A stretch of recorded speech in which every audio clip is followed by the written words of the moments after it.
तो नमस्कार दोस्तों, कैसे हो आप सभी। उम्मीद करता हूँ स्वस्थ होगे, मस्त होगे, अपनी लाइफ में व्यस्त होगे। दोस्तों, आज जो मैं आपको कहानी सुनाने जा रहा हूँ, जो स्टोरी सुनाने जा रहा हूँ, वो पूरी दुनिया के इतिहास की सबसे बड़ी ट्रेन रोबरी, ट्रेन डकैती के बारे में है। ये ट्रेन डकैती कहाँ हुई थी, किस शहर में हुई थी, किस देश में हुई थी, कितना पैसा इसमें लूटा गया, कितने लोग इसमें शामिल थे, ये सभी जानकारी मैं आपको दूंगा। और जैसे जैसे हम वीडियो में बढ़ेंगे दोस्तों, आपका भी रोमांच बढ़ता जाएगा। तो चलिए वीडियो की शुरुआत करते हैं। दोस्तों, ये साल 1963 होता है। 1960 के दशक की ये बात है। लंदन में एक चोर होता है जो छोटी मोटी चोरियां करके अपना पेट पालता है।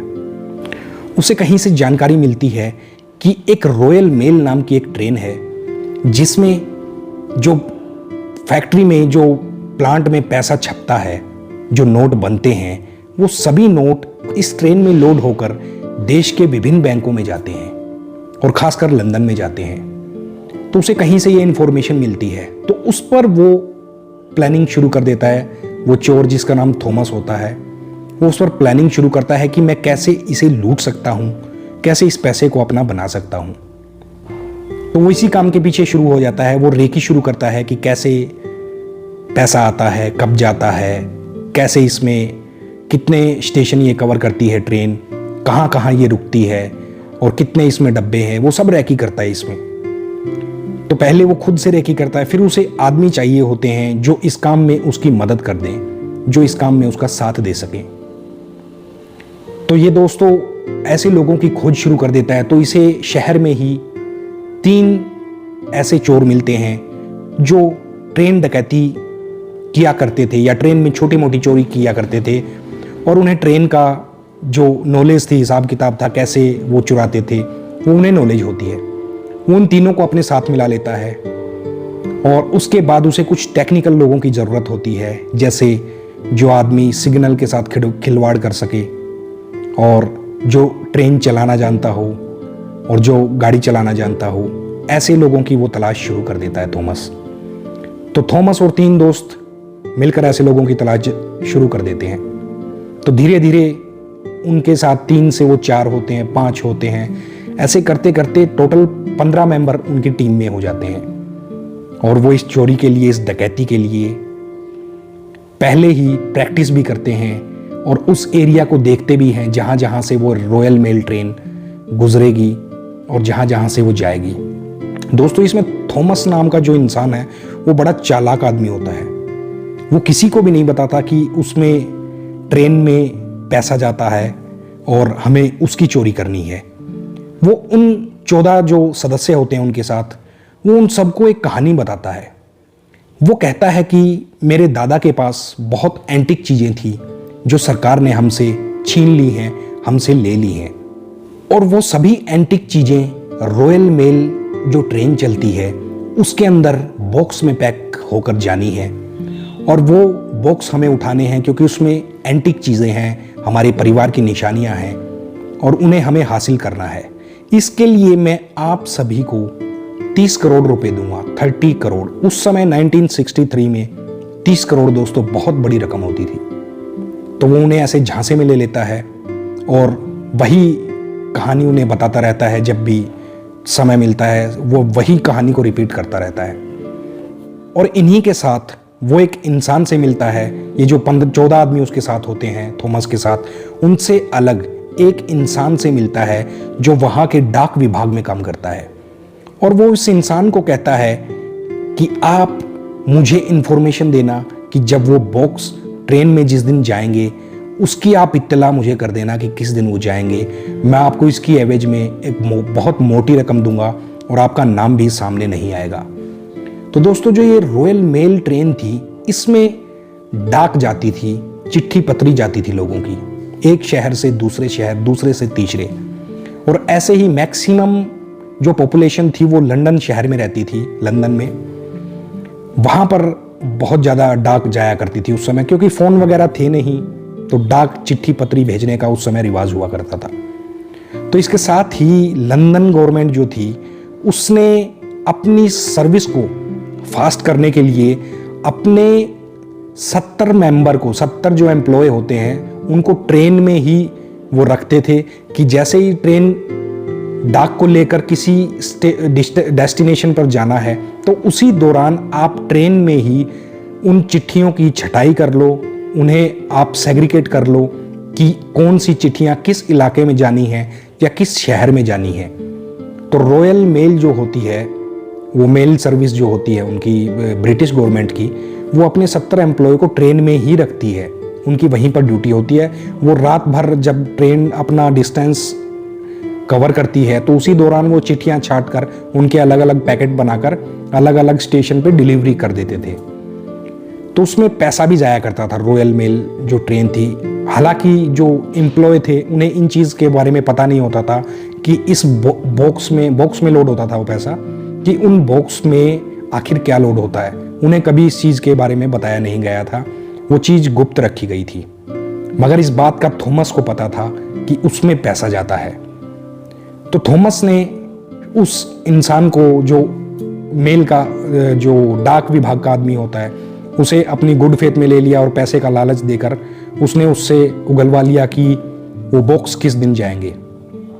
तो उधर जो थॉमस की टीम के सदस्य हैं वो सब तैयारियां करके रखते हैं, वो प्रैक्टिस भी करते हैं, वो रास्ता भी देखते हैं कि कहाँ से ट्रेन जाएगी। तो एक दिन अचानक थॉमस के पास उस इंसान का मैसेज आता है, उस डाक विभाग वाले का मैसेज आता है कि आज 128 बॉक्स ऐसे उस ट्रेन में लोड होने हैं, रॉयल मेल ट्रेन में लोड होने हैं। दोस्तों वो ट्रेन 12 डब्बे की थी, जिसमें 10 डब्बे जो थे आगे के उसमें डाक हुआ करती थी और पीछे के जो 2 डब्बे थे उनमें पैसा, जो बॉक्स रखते थे पैसे के, उन्हें रखा जाता था और उनके अंदर कोई इंसान नहीं होता था। उन्हें बाहर से ही एक मोटे से लॉक से, ताले से उसको बंद कर दिया जाता था। तो उन्होंने, जो थॉमस और थॉमस की टीम थी, उसने भी उन तालों को तोड़ने के लिए प्रैक्टिस करी थी। अपने ही यार्ड में उन्होंने उन तालों को रोड वगैरह से तोड़ने की बहुत प्रैक्टिस करी थी। तो और उसमें भी उन्होंने महारत हासिल कर ली थी। तो दिन आ गया 7 अगस्त 1963, 7 अगस्त 1963 का वो दिन था। उस दिन शाम को 7 बजे ग्लासगो से वो ट्रेन रॉयल मेल निकलती है। उन 128 डब्बों को, 128 बॉक्स जो होते हैं, उन्हें पिछले 2 डब्बों में रखा जाता है और उसमें दोस्तों $2.6 मिलियन होता है। इसे अगर आज के उसमें काउंट किए रहे हैं तो लगभग ये 300 करोड़ रुपए के करीब ये क्वांटिटी, ये मतलब उसकी अमाउंट बनती है।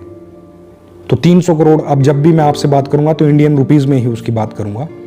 तो वो 300 करोड़ रुपए 128 बॉक्स में लोड होकर वहां से रवाना होते हैं ग्लासगो स्टेशन से शाम को 7 बजे रॉयल मेल ट्रेन में। तो वो खबर मिलने के बाद थॉमस अपनी टीम को लेकर रास्ते में ही खड़ा हो जाता है और इंतज़ार करता है ट्रेन का। उनमें एक सिग्नल मैन भी होता है, जो सिग्नल आपने देखे होंगे, रेड सिग्नल होता है तो ट्रेन रुक जाती है, ग्रीन होता है तो ट्रेन चल पड़ती है। ऐसा ही रोड पर भी होता है, आपने अमूमन देखा होगा सिग्नल पे।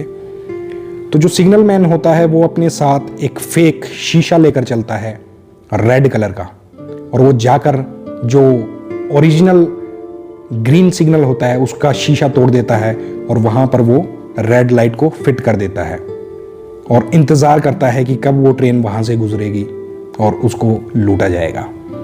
तो ट्रेन अपने गंतव्य पर बढ़ती जाती है। भाप का इंजन होता है, अंधेरे को चीरता हुआ वो इंजन और वो ट्रेन की 12 बोगियाँ वो अपने ग्लासगो से निकलती हैं शाम 7 बजे।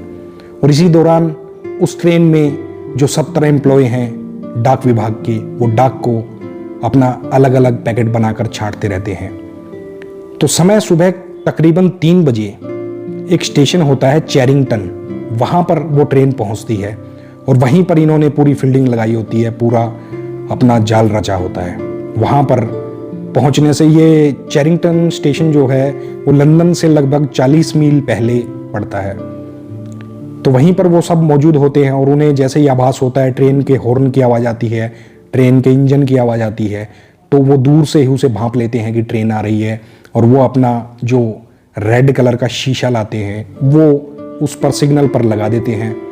और ड्राइवर जैसे ही वो पहुंचता है सिग्नल के पास तो वो देखकर हैरान हो जाता है कि ये आज आखिर ऐसा रेड सिग्नल हमें क्यों मिला है।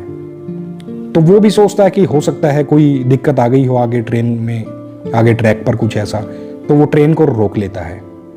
और ट्रेन को रोकता है, जैसे ही ट्रेन रुकती है तो ट्रेन के दोनों तरफ से 3 आदमी इस तरफ से आते हैं, 3 आदमी इस तरफ से आते हैं और वो सीधा ही इंजन के अंदर चढ़ जाते हैं और ड्राइवर को और उसके साथ जो को पायलट होता है उन दोनों को बंधक बनाकर हाथ बांधकर ट्रेन में ही, इंजन में ही पीछे उनको बैठा देते हैं और ट्रेन का कंट्रोल जो है वो अपने हाथ में ले लेते हैं।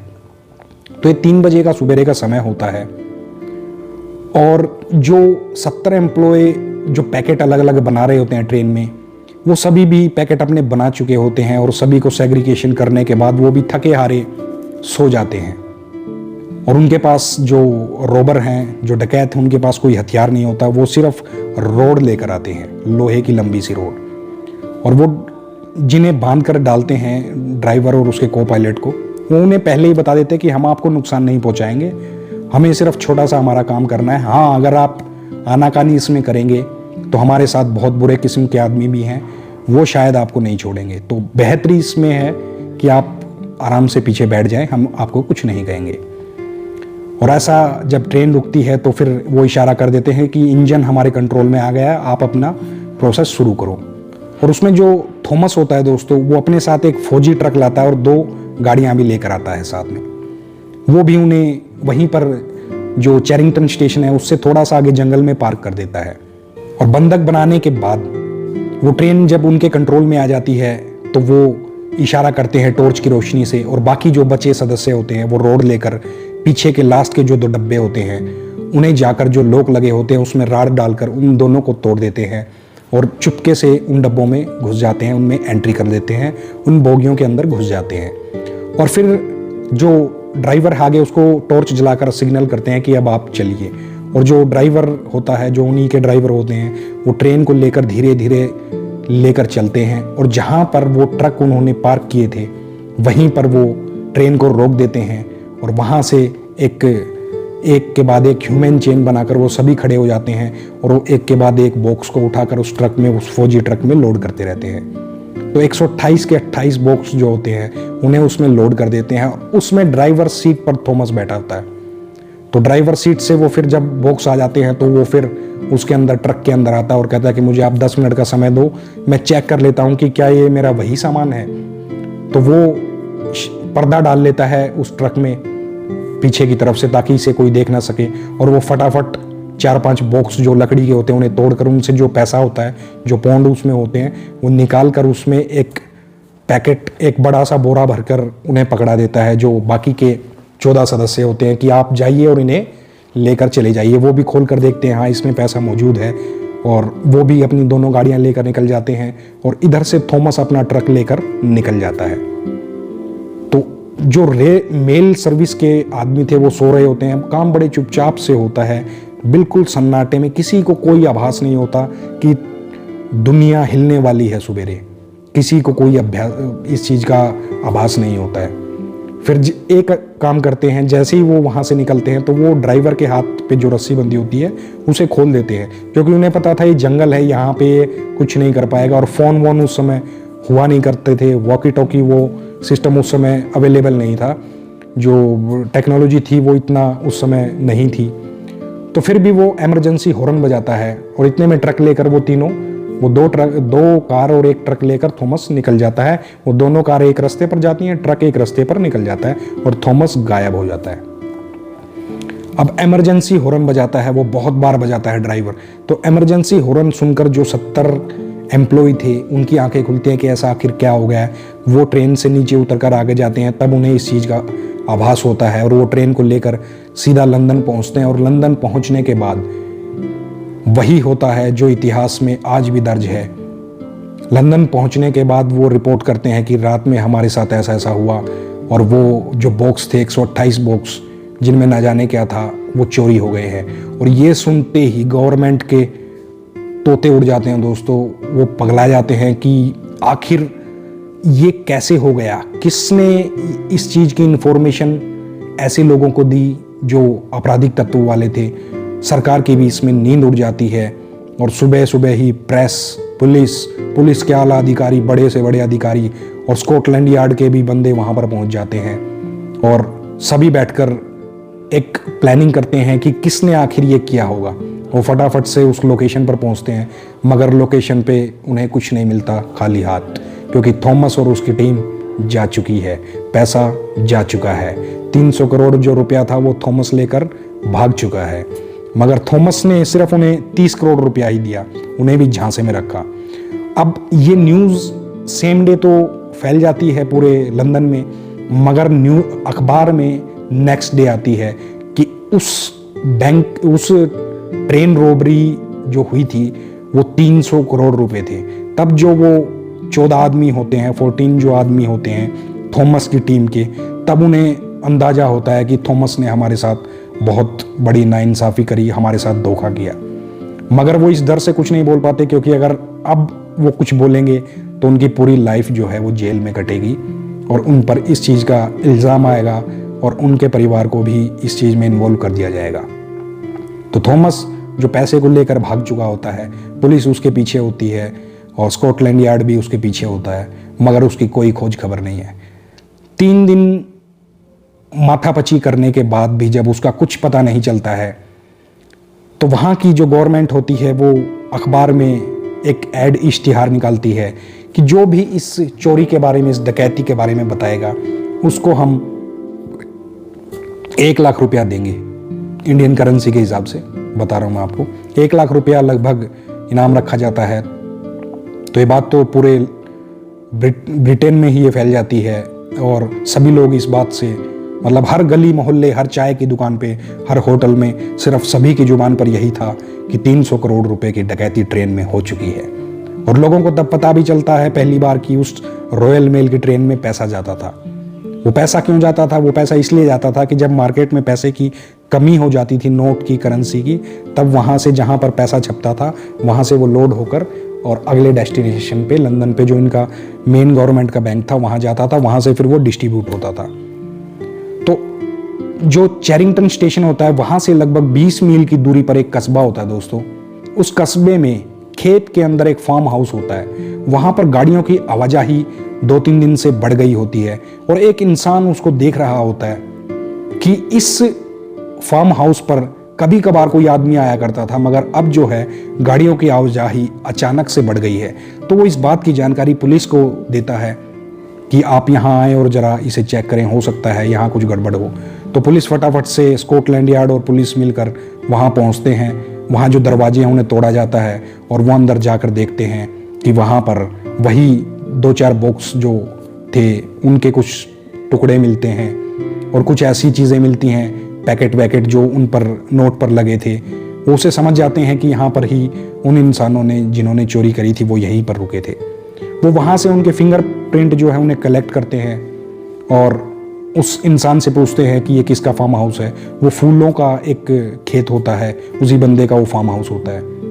तो उस बंदे से जानकारी मिलने के बाद उस इंसान को बिना बताए चुपके से वहाँ पर धर दबोचा जाता है जहाँ कस्बे में उसका घर होता है और वो भी उसमें इन्वॉल्व होता है। उन 14 जनों में वो भी इन्वॉल्व होता है। फिर उसके बाद उसे पकड़ के उनसे और लोगों के बारे में पूछा जाता है, तो धीरे धीरे करके वो सब के बारे में बता देता है कि कौन कौन इस रॉबरी में शामिल था।